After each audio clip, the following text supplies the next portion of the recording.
بہن ان کی موبائل لے لے، چیک کریں۔ میرے دوستوں، والدین، ہاتھ جوڑتا ہوں، گزارش سنو میری بات۔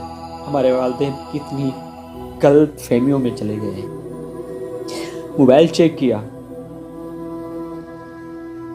وہ میرے موبائل میں ایک ریکارڈنگ ہے، جب ان کی ماں رونے لگی، وہ رونا یاد آ رہا ہے، تب بھی میرا دل جگر ٹوٹ رہا ہے۔ جب موبائل لے آئی تو اس موبائل میں ایسی ایسی چیزیں تھیں جو کہ میں نے سوچا بھی نہیں تھا زندگی میں کہ یہ لڑکا ایسا کر سکتا ہے، یہ کیسے کر سکتا ہے۔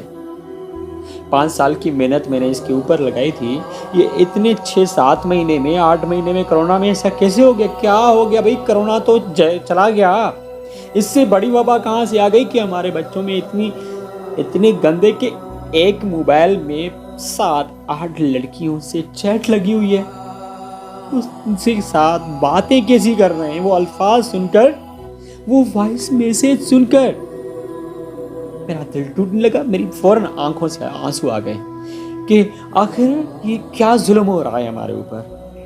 بھائی والدین، یہ ہاتھ جوڑتا ہوں، اپنے بہت بڑے اچھے لوگ ہیں آپ لوگ۔ بھائی میرا کوئی لینا دینا نہیں ہے آپ لوگوں کے ساتھ، مجھے پتا ہے، میں ہاتھ جوڑتا ہوں اگر میرا کسی کا میں نے دل دکھایا ہے پچھلے ویڈیو میں یا اسی میں، تو میرا آپ لوگوں سے کوئی لینا دینا نہیں ہے۔ میں ایک انسانیت کے ناطے اپنا فرض پورا کر رہا ہوں جو ہمارے نبی نے اور اللہ نے دیا ہے۔ میں آپ لوگوں کے سامنے بھی نہیں، میں صرف نیٹ پہ دے رہا ہوں، جس کو پسند نہیں نہ سنیں۔ مگر جب ایسا بچہ ایسا کر سکتا ہے تو اندازہ لگائیں کہ دوسرے بچے کیا کیا کر چکے ہوں گے۔ جب ایسا بچہ جس پہ مجھے یقین تھا، جو مجھے پتا تھا، میرے ویڈیوز پچھلے سنے کہ میں ان چیزوں کے خلاف تھا، تو ان کو پتا تھا کہ یہ سر ایسے ہیں ہو سکتے ہیں، اور ان کی فیملی پوری میری اتنی ریسپیکٹ کرتی، اتنی عزت کرتی ہے کہ جیسے میں ان کے گھر میں جیسے انٹر ہوتا ہوں تو سارے کھڑے ہو جاتے ہیں اور کیا کیا خدمتیں کرتے ہیں، میں ان کا شکر گزار ہوں۔ جہاں پہ بھی میں جاتا ہوں مجھے ریسپیکٹ ملتی ہے ایز اے پیرنٹ سے۔ کیوں؟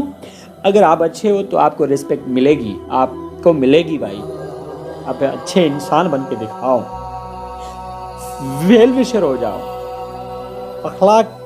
اخلاقیات اپنے ٹھیک کرو، انسان بن جاؤ، دوسروں کی بیٹیوں اور بہنوں اور بچیوں کا خیال رکھو۔ دوسروں بچوں کو پڑھانے جاتے ہو تو اپنی ویل وشر بن کے پڑھاؤ، ان کو کم سے کم اگر نہیں سوچتے تو اللہ سے ڈرو۔ جو آپ کو فیس مل رہی ہو ان کو حلال کر کے کھاؤ، ان کے اوپر محنت کرو، تعلیم سے زیادہ ان کے اوپر تربیت کا تھوڑا توجہ دو۔ آخر کیا ہوا؟ جب ان کی ماں کو میں نے وہ میسج دکھائے تو ان کی ماں رونے لگی۔ میں کیا بتاؤں میرے بھائیوں، والدین، ہاتھ جوڑتا ہوں، ان کی ماں رونے لگی، وہ اتنا رونے لگی کہ میرے آنکھوں سے آنسو نکل گئے۔ میں نے رونا بند نہیں کر پایا اور وہ خود لڑکا رونے لگا۔ میں نے 1 گھنٹہ الگ سے ان کو لیکچر دیا ہے، ان کی فیملی کو، پھر 1 گھنٹہ اس لڑکے کو الگ سے لیکچر دیا ہے، اور پھر ملا کے سب کو 1 گھنٹہ اور لیکچر دیا ہے۔ جب میں نے ملا کے سب کو لیکچر دیا تو سارے رونے لگے۔ جب رونے لگے تو یاد جب مجھے آ رہی ہے تو میرے دل ابھی بھی، میں نے کیا کیا، تھوڑی سی ریکارڈنگ کر لی کہ ماں دیکھو کتنا ان کا جگر ٹوٹ رہا ہے، اور رونے لگی۔ بھائی میں نے 1 لاکھ ہم نے فیس بھری ہے ان کی، 1 لاکھ کبھی کبھی ہم نے ابھی 85,000 پے کر کے آئے، اور آپ کو بھی فیس دینی ہے۔ میں 1 کاپی 150 کی کاپی خرید کرنے کے لیے میں 500 کا رکشہ کرا کے جاتی ہوں۔ آپ نے، اس بچے نے میرے ساتھ کیا ظلم کر دیا گھر میں، اس نے بھی ایسا کیا۔ تو میں نے یہ کہ وہ بیٹی، میں کیا بتاؤں، جب یہ بات سنی تو میں خدا کے واسطے میرے کتنے ویڈیو بنائے بھائی، اپنی والدین اپنے بچوں کے کیوں نہیں خیال رکھتے ہو آپ؟ میرا دل ٹوٹتا ہے، میرے بچے بھی نہیں ہیں، تو آپ لوگوں کو کیوں احساس نہیں ہو رہا ہے؟ آپ لوگ تھوڑا شرم کرو بھائی۔ اسلام دیکھیں، آپ لوگ ویسٹرن کنٹریز کو فالو کریں گے نا، اسلام کو چھوڑیں گے، نیچر کو چھوڑیں گے، تباہ ہو جائیں گے، برباد ہو جائیں گے۔ وہ میرا لینا دینا کوئی بھی نہیں ہے، میں اپنا فرض پورا کر رہا ہوں۔ اب اسلامک یونیفارم تو پہن کے دیکھو کتنی عزت ملتی ہے اللہ کی طرف سے اس دنیا میں بھی۔ اب اللہ کا راستہ اپنا کے تو دیکھو کتنی عزت ملتی ہے یہاں پہ بھی اور آخرت میں بھی۔ کس کو میں تو کہتا ہوں کسی گندا بھی لڑکا ہوگا نا، ایسی لڑکی کو پسند نہیں کرے گا جو ایسی گندے کپڑے پہن کے باہر گھومے گی. بھلے دیکھے گا، ضرور دیکھے گا، شریف بھی انسان بھی دیکھتا ہے، مگر ان کے دل میں آپ لوگوں کی ریسپیکٹ نہیں ہوگی. تو اپنے بچوں کے اوپر نظر رکھیں، ان کے اوپر عزت جو ہوتی ہے نا وہ اپنی نہیں گنوائیں. اللہ کے سامنے جو ہے نا آپ لوگوں کی جب سر جھک گیا تو واقعی کیا بچے گا؟ عزت گئی تو پھر واپس نہیں آنی ہے. میرے دوستوں، میں ہاتھ جوڑتا ہوں، میری بہنوں، میرے بھائیوں، میرے پیارے پیارے چھوٹے بچوں، اپنی زندگیاں تباہ نہیں کر. میں چھوٹے بچوں سے بھی میں ہاتھ جوڑتا ہوں. کیوں ہاتھ جوڑ رہا ہوں؟ اس لیے کہ بیٹا آپ لوگ زندگی تباہ کریں گے تو آپ لوگوں کی آنے والی نسل بھی تباہ ہو جائے گی. آپ لوگوں کے والدین نے آپ لوگوں کے اوپر امیدیں لگائی ہوگی کہ ہمارا بچہ بڑا ہوگا، پڑھائی کرے گا، تعلیم حاصل کرے گا اتنی، اور آپ لوگ ان کی محنت پہ پانی پھیر رہے ہیں. وہ ماں رو رہی، کہہ رہی بھائی رات کو 3 بجے آتا ہے ان کا باپ، اور سارا دن محنت کرتا ہے ان کے اوپر، ان کے لیے کر رہا ہے، ان کے کوئی بھی نہیں ہے اور ہمارا کوئی بھی نہیں ہے. میں سارا دن ان کے لیے محنت کرتی ہوں، کاپی لینے جاتی ہوں، ادھر چلی جاتی ہوں. کیا نہیں ان کے لیے ہم نے کیا ہے؟ گھر سے پاؤں نہیں رکھتے ہم باہر انہیں کے لیے. 7-8 بچے ہیں تو انہوں نے مجھے یہ صلہ دیا ہے. رونے لگی، رو کہ میں بھی نہیں، میں کیا کر. وہ لڑکا پاؤں، میں نے کہا معافی مانگو اپنی اماں سے. اور وہ میں نے ساری چیٹ جو ہے میں نے ان سے کہا کہ اگر آپ نے ایسی کوئی غلطی کی تو یہ آپ کے بابا کو دکھائیں گے. ان کے بابا سے کیا گزرتی ہوگی؟ میرے بھائیوں، میرے والدین، میرے بچوں، انسان بن جاؤ.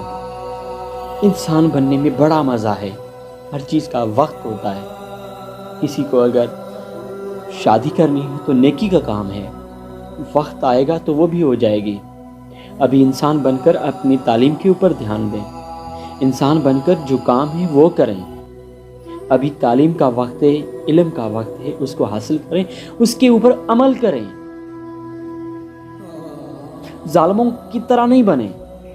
میرے بچوں، میرے بہنوں، میرے بھائیوں، میں آپ لوگوں سے گزارش کرتا ہوں اپنے بچوں کے اوپر نظر رکھیں، ظالم نہیں بنیں، ظالموں سے دور بھاگیں. ان آن لائن کلاسز نے پورے دنیا کا بڑا غرق کر دیا ہے. اتنا بتا دوں کہ یہ کوئی کرونا وائرس جو تھا، اس نے اتنے لوگ نہیں مرے جتنے لوگوں کے ضمیر مر گئے ہیں، جتنے ان کے اخلاقیات ختم ہو گئے، جتنے ان کی اندر سے تباہی ہو گئی ہے. وہ بڑی بڑی چیزیں جو تھی، جو ہمارے اندر جگر میں جو اخلاقیات، غیرت، حیا، شرم تھی، وہ ہمارے اندر سے نکل گئے. اب اس سے زیادہ ہمارے پاس رہ ہی کیا گیا. میں گزارش کرتا ہوں ہاتھ جوڑ کر پھر بھی میری بہنوں، میرے بھائیوں، اگر میں نے آپ لوگوں کا دل دکھایا مجھے معاف کرے گا، مگر میں نے جو اپنا فرض سمجھا وہ آپ لوگوں کو بتایا. اپنے بچوں سے زیادہ اس دنیا میں کوئی چیز نہیں ہے. ان کے اوپر نظر رکھو، ان کے قدم قدم پہ نظر رکھو، ان کے اسکولس میں نظر رکھو، اسکولس کے ماحول کو دیکھو، اسکول کی ڈیکوریشن کو نہیں دیکھو، اسکول کے مینجمنٹ کو نہیں دیکھو، اسکول کی مینجمنٹ کو دیکھو، اسکول ڈیکوریشن کو نہیں دیکھو، اسکول کے ڈائریکٹر کو دیکھو کہ وہ صرف پیسے کے لیے اسکول کھلا ہوا ہے. بڑی بڑی لینڈ کروزرس میں گھومتے ہیں، 1 لاکھ ایک ایڈمیشن فیس لیتے ہیں. اور آپ لوگوں کا بچوں کا فیوچر کا سوال ہے. صرف ڈیکوریشن ہے، صرف انگلش آتی ہے بولنا، باقی ان کو کچھ نہیں آتا. وہاں پہ کوئی تربیت نہیں، کوئی اخلاق نہیں، کوئی تعلیم نہیں ہوتی. بیٹا یہاں پہ صرف دکھاوا ہے کہ بڑی بلڈنگ ہے، بڑا اسکول ہے، مگر اس سے زیادہ میں نے کبھی پرائیویٹ اسکول میں نہیں پڑھا. خود میں سرکاری اسکول میں پڑھا ہوں، پھر بھی میں نے انٹر تک پڑھایا ہے پرائیویٹ بڑے بڑے اسکولس میں. آرمی اسکول کا پرنسپل تک رہا ہوں. اس سے اندازہ لگائیں کہ پرائیویٹ ہو یا گورنمنٹ ہو، پڑھائی جہاں صحیح کی جائے، دل سے کی جائے، اخلاقیات سے کی جائے، ضمیر سے کی جائے، سچائی سے کی جائے، لگن سے کی جائے، وہاں پہ ہی ہم کچھ حاصل کر سکتے ہیں. باقی سب جھوٹ ہے. کوئی بڑی بلڈنگز آپ کو پڑھا نہیں سکتی، کوئی بڑی ڈیکوریشن بڑا اسکول نہیں پڑھا سکتا. آپ کو استاد پڑھا سکتا ہے، جو اچھا استاد ہوگا، جو اچھا ماحول دے گا، جو اچھی تربیت دے گا، وہی آپ کا استاد ہے، جو یہاں پہ بھی آپ کی وہ جو ہے آپ کا فیوچر بنائے گا، آپ کو انسان بنائے گا، اور آخرت میں بھی آپ کو قابل بنائے گا. اس لیے میں گزارش کرتا ہوں سب والدین سے، میں ٹیچرز سے بھی گزارش کرتا ہوں اپنے بچوں کا خیال رکھیں. یہ سارے ہمارے بچے ہی ہیں، ہمارے ملک پاکستان ہیں. ان سب بچوں کا اگر آج ہم نے خیال نہیں رکھا تو آنے والی نسلیں ہمیں بد دعائیں دیں گی، اور بد دعا دے دے کر ہم تباہ اور برباد تو ہو گئے ہیں، اس سے بھی زیادہ برباد ہو جائیں گے. اور کبھی بھی ہمارے اوپر بڑے برڈن ہیں. آنے والی ساری نسلیں جو ہیں ہمیں بد دعا دیتی رہیں گی اور پھر نہ ادھر منہ دکھانے کے لائق رہیں گے نہ ادھر منہ دکھانے کے لائق رہیں گے. میرے دوستوں میں آپ لوگوں سے گزارش کرتا ہوں, آپ لوگوں سے اللہ حافظ کرتا ہوں. آپ لوگوں کا اپنا ساحل منیر. السلام علیکم ورحمۃ اللہ.